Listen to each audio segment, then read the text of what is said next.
What's going on, guys? We're back at it again with another Out of the Panels review, where I sit around and read comic books for my own satisfaction and you listen to me talk about it. Also, don't forget to support your boy by liking and sharing this video, as well as subscribing to my channel. Helps out a lot. Last time we took a look at one of DC Comics' young adult graphic novels, Poison Ivy Thorns, which didn't really leave much of an impression on me in terms of storytelling and character development. However, the book we're taking a look at actually blew my expectations right out of the water. This isn't just another Superman story where he's just doing the usual, like sneezing away solar systems or even lifting up both eternity and infinity. This story deals more with trying to come to terms with who you really are, like accepting your heritage as well as your own different culture while pretty much living as an American citizen. Not only pertains to Superman, but it pertains to other characters that are going to be really important in the story later on as we read through it. This book instead takes another look at the hero in a different light as he combats prejudice and bigotry on a planet that he calls home, while struggling to embrace his own alien origins in order to become the hero he's meant to be.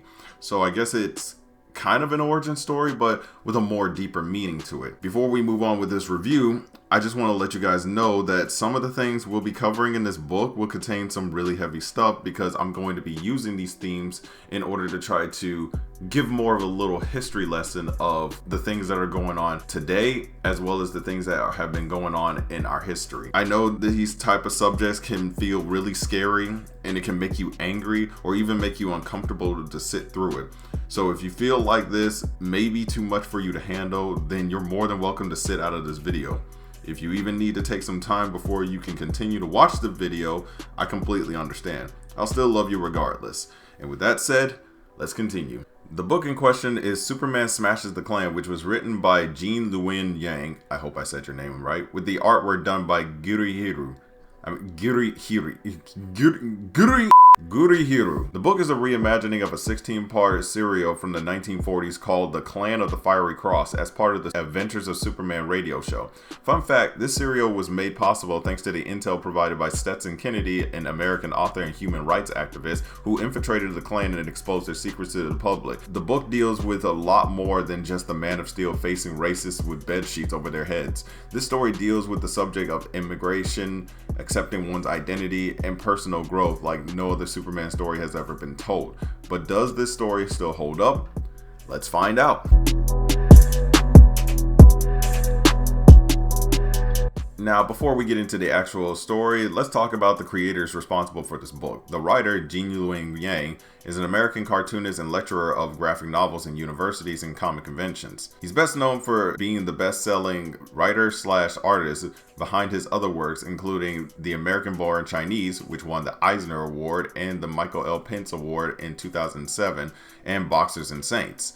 The illustrator studio Gurihiru, yes, I said that right, are responsible for making art for other comics, including the unbelievable Gwenpool series. Yang and Gurihiru are also responsible for making the Avatar: The Last Airbender comic series, which continues the animated series after its end.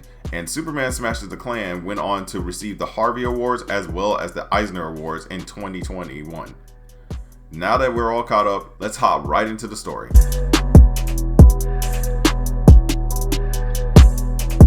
Our story takes place in 1946 Metropolis, where a Chinese-American family, the Lees, had just moved into the city from Chinatown. Tommy Lee enjoyed sports, and while he has no problem getting along with the other kids in the neighborhood, his sister Roberta misses their old lives in Chinatown and finds it much harder to make friends with the other kids. Things would get even harder for the Lees as they become the target of racism by the Clan of the Fiery Kross, headed by the Grand Scorpion. Because the Clan of the Fiery Kross is made up of intolerant bigots, Jim. They don't judge a man in the decent American way by his own qualities. They judge him by what church he goes to and by the color of his skin. With the family targeted and their happy lives threatened, they can only rely on one person to help them: Superman. But in order to take on the Klan and help the Lees, Superman must first overcome his own inner fears and fully accept who he was meant to be. Although this story is just a reimagining of a story from the 1940s, it's done so in a way to where, like Milestone's reboot of Static Shock, is definitely relatable to the real world issues and problems that we are facing today. From dealing with racial injustices to even overcoming prejudice and the fear to embrace one's true self, it's definitely a real eye-opener to readers of all ages. Plus, seeing this version of Superman after so many years of me not watching the Fleischer cartoons, this hits me right in the nostalgia and makes me feel like I'm reading a continuation of the classic cartoons. Not to mention, the story serves as a great coming-of-age story for both heroes of the story, meaning Superman and Roberta. Unlike most of the other versions of Superman, with the exception of Dean Cain, Tim Daly, and Tom Welling, this version of Superman isn't some American poster boy or some all-powerful godlike being, but instead is written as an actual person struggling to have a normal life among the people that he loves.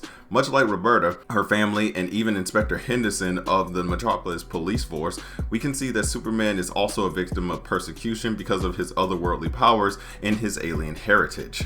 We get a good example of that when we take a look back at Clark Kent's childhood in the 1920s, when he and his best friend Pete Ross were reading pulp magazines and collecting science fiction comic books, despite most of them making Clark embarrassed about his alien origins. At the time, Clark started hearing voices in his head, and this is because prior to this, his adopted father Jonathan Kent had shown him some sort of phonograph that was found with Clark in the spaceship that transported him to Earth when he was only a baby.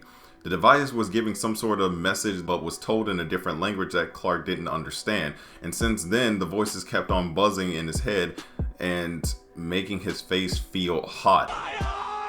And while Clark was dealing with that, two bullies showed up and started harassing both him and Pete and started manhandling Pete. This pushes Clark over the edge to where he was not only floating off the ground, but was also firing lasers out of his eyes. This scares away the bullies, but it also scares away Pete, believing Clark to be a monster and leaving Clark feeling like an outcast. But this wasn't really what cemented Clark's fears. What really did was when the mother of the bullies decided to confront his adopted parents and called Clark a demon-possessed child. But luckily the town sheriff thinks she's a cuckoo bird and doesn't believe her, but this doesn't make Clark's fears go away, and this fear even worsens when his parents talked about trying to make him an ordinary child and trying to keep his origin away from them. With the thought of being taken away by his foster family, with the thought of losing his best friend because of his origins, these fears have worsened for Clark to the point where he renounces his alien side for the sake of being an ordinary child. This type of thing shows that Superman, aside from being the strongest man ever, isn't really all that different from everyone else. This shows the type of fear that can affect even the greatest heroes. Hell, even after dealing with a villain early on in the story called Atom Man, Supes came in contact with a mysterious green rock, and yes, that rock is kryptonite, that not only make him more sickly, but also makes him recount repressed memories and even hallucinates, showing Clark's inner fears of being shunned for his alien past. But Superman is not the only one having to deal with hiding his true heritage. The Lee family are dealing with that as well, especially Dr. Lee, since he feels that since his family are moving into the big city and are leaving behind their old life in Chinatown, his family would have to go through necessary changes in order to fit into a new society, such as having his wife speak English instead of her foreign language all the time and throwing away his daughter's old jacket just because they can afford to buy her a better one. Hell, Tommy isn't doing much better because even though he's making friends with the other kids in the neighborhood, he does it by making racial jokes or laughing at racial jokes about his own race. The only family member that doesn't buy into this trend of blending in is Roberta, because she was proud of her heritage and saw no reason to change who she is or follow her brother's example. Heck, she even calls out some of the racial remarks.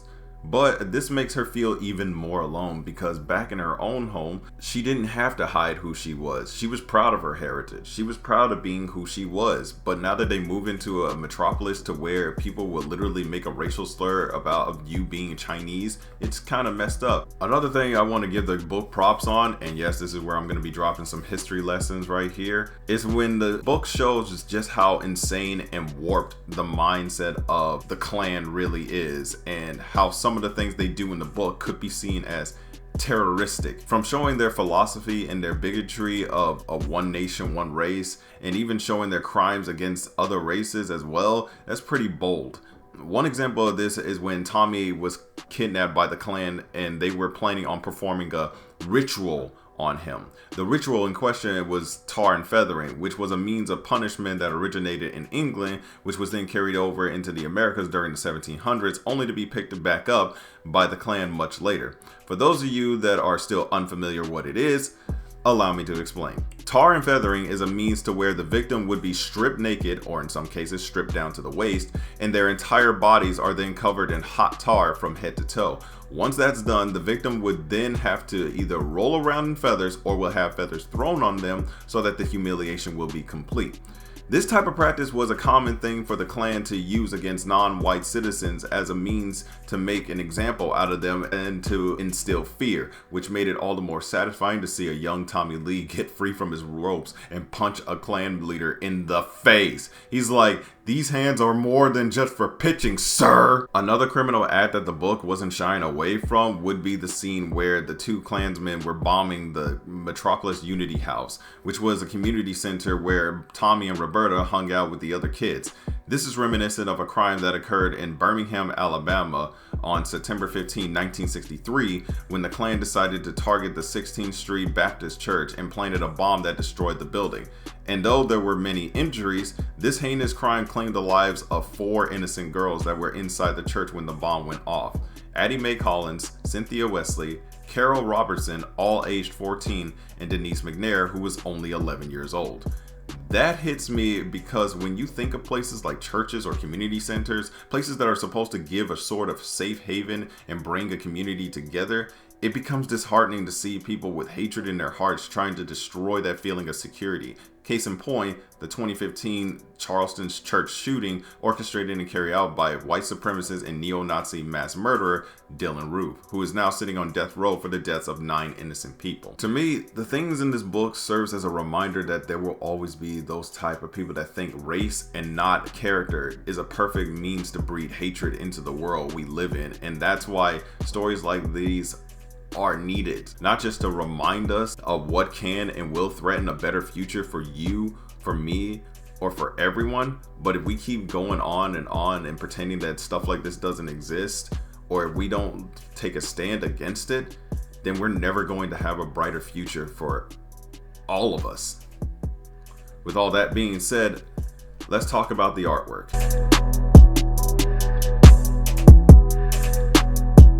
Now, when it comes to the artwork, Gurihiru are definitely masters of their craft. Recreating the world of Metropolis in the 1940s, but still keeping the anime/chibi style to it is quite impressive to me. Reading through the book with this kind of art style, like I'm reading a Superman manga, and I love that. Not only does the art flush out the world, giving it more color and vibrancy to it, but the emotions of the characters are also more flushed out and puts more emotion onto the paper itself. I hope that one day the studio will partner up with DC to make a movie out of this, or at least a 1940s anime style series focusing on Superman and the rest of the Justice League, kind of like with Darwin Cook's The New Frontier, which also takes place within the same time period. So Warner Brothers and DC, if you're seeing this video and you're looking to make something that makes up for that awful Injustice movie, please make this happen. Please, pretty please. I want to see this happen. Calm down, son. It's just a drawing. Anyway, let's talk about the characters.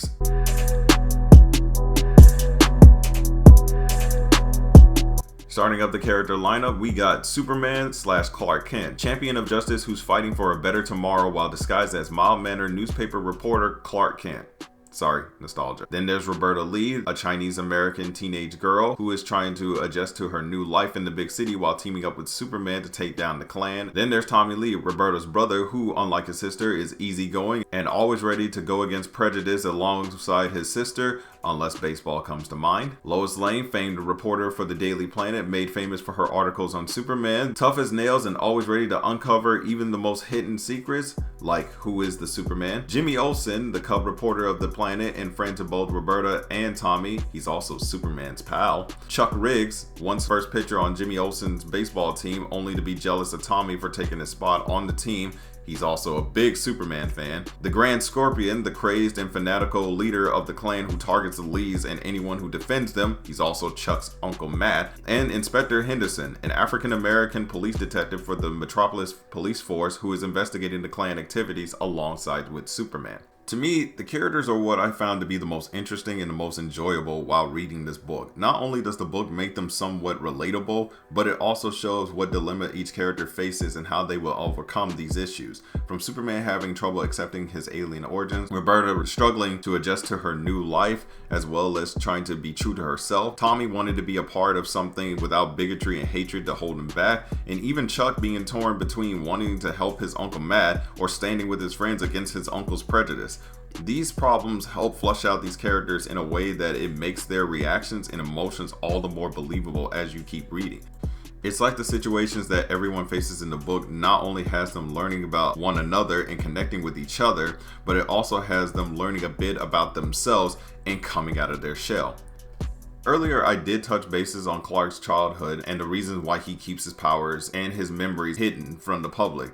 Roberta realizes this and comes to the theory of Clark limiting his powers due to his fears, which gives away to this powerful scene.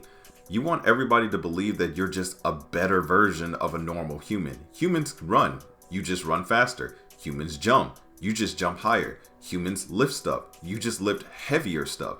But the truth is, you can do things that are entirely different from what humans can do, right?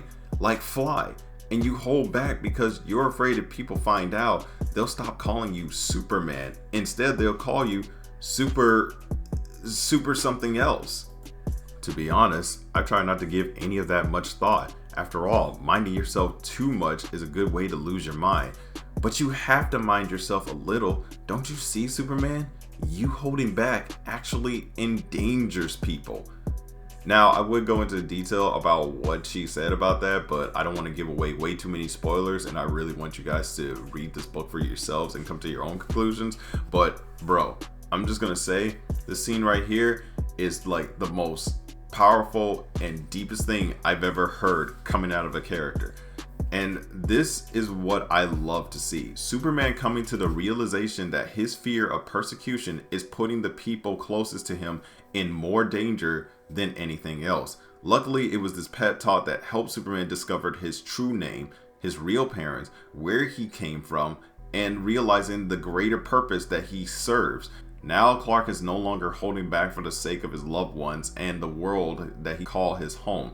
But this time he's got friends to back him up on it. It's stories like these that show no matter what goes on in the world and no matter what problems we face, there will always be a better tomorrow when we stand together against the bigotry and hatred that plagues the promise for that better future.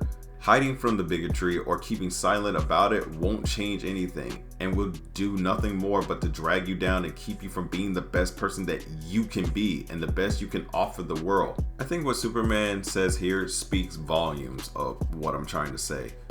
We are bound. The Lees and I, our friends at the Daily Planet and the Unity House and the police department, everyone down there really, we are bound together by the future. We all share the same tomorrow.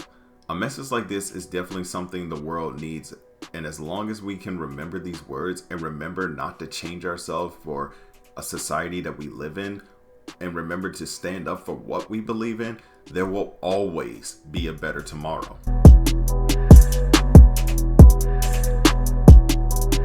Okay, so for my final thoughts, I guess it's no secret that this book has moved up my list of my favorite comic books of this year and has resonated with me in a way that no other superhero story can do. I know there will be some people out there that will try to push this as some political agenda or make it sound like some gospel of being shoved down their throats, but that's not what this is. Allow me to stand on my soapbox for a second and remind y'all that these themes being portrayed in this book are still going on to this day. This is why movements like the Black Lives Matter movement are still going on and are still not stopping, because all of us, blacks, whites, Asians, Chinese, are tired of being oppressed because of the color of our skin or because of our different religions and cultures. This isn't something that should be taken lightly, but this is also something that needs to be said. This isn't about politics. It's not about setting an agenda, but it's about opening your eyes to what is really going on around you that is being served as a catalyst for discrimination, hatred, and the abuse of power. It's gotten to the point where non-whites are afraid to go to the police because they're afraid of being another victim of police brutality because of their race. Where people are afraid to even walk down the street because there's a bigger chance we might wind up getting shot by a white person with our murderer claiming self-defense. Or even worse, where it's gotten to the point where it's made so much easier for white supremacy groups and hate groups to spread their vulgar message of hate towards my brothers and sisters. It's still baffling to this day. When the Black Lives Matter movement started, there were those that deemed it an act of terrorism to overthrow the government. So can someone please explain this to me?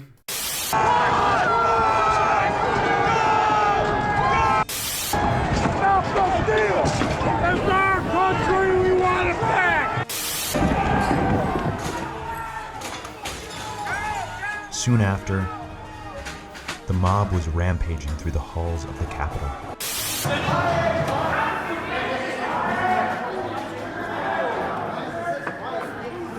Where the f*** are they?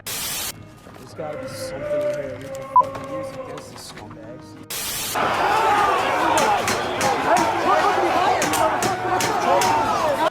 Let the people in!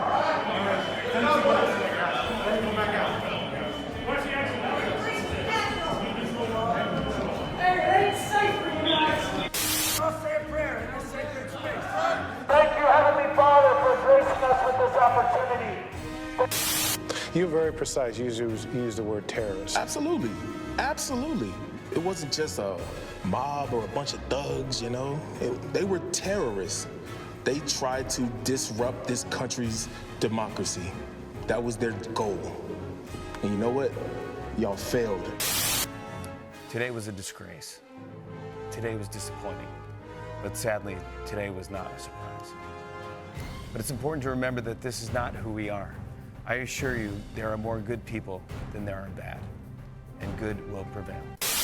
Yeah, that literally happened on January 6th of this year in 2021. So someone, anyone out there, please explain this to me. The reason why this angers me so much is because I was taught growing up as a kid that this country that we live in, that we're privileged to be a part of, and that we are given rights that we take for granted every single day, was just one great big melting pot.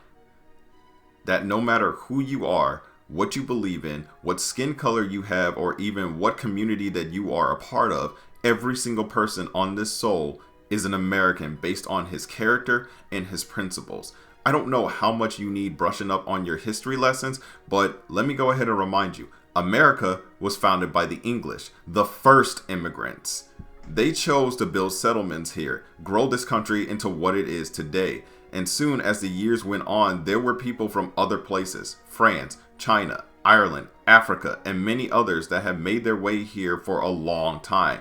Some against their will, and others because they were looking for a new place to call home and to have a fresh start, to have a better future for not only themselves, but for their families. Whether you want to believe that little fact or not, everyone in one way or another is an immigrant or a descendant of an immigrant that is living in this country under the guise of life, liberty, and the pursuit of happiness. And it is so sad that we forget about that lesson, and all it took for me to remember that was a book about a fictional hero to remind me of this, and to remind me of why Superman has and always will be the same hero I used to idolize and admire as a child. This is why stories like these exist, because there are still others out there being treated like outcasts and undesirables because of their race, religion, or even their sexuality. I mean, do I even have to go into detail about the new Superman coming out as bisexual and the internet having a meltdown about it?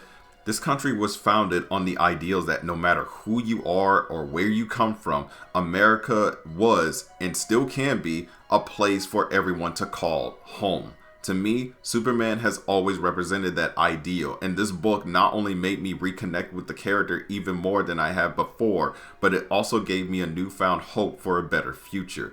So, with that being said, I'm giving Superman Smashes the Klan 2 thumbs way the hell up. With a great story, lovable characters, and a great book for young and old to enjoy, if you're not a Superman fan, then I can guarantee you this will definitely make you into one. So, that's been my review, guys. And if you read this book, tell me what you think about it in the comments below. I also want to leave a link in the description of this interview by Inverse with the author himself, and also want to leave a link to Michael the Comic Nerd's review on this book. His review goes super in depth with the book if you haven't read it yourself, as well as want to understand more about the themes. So be sure to check him out if you can. And so with that, guys, thank you for joining me on another Out of the Panels review, and I'll see you guys in the next one. This is Crazy Ken, and happy reading. Peace.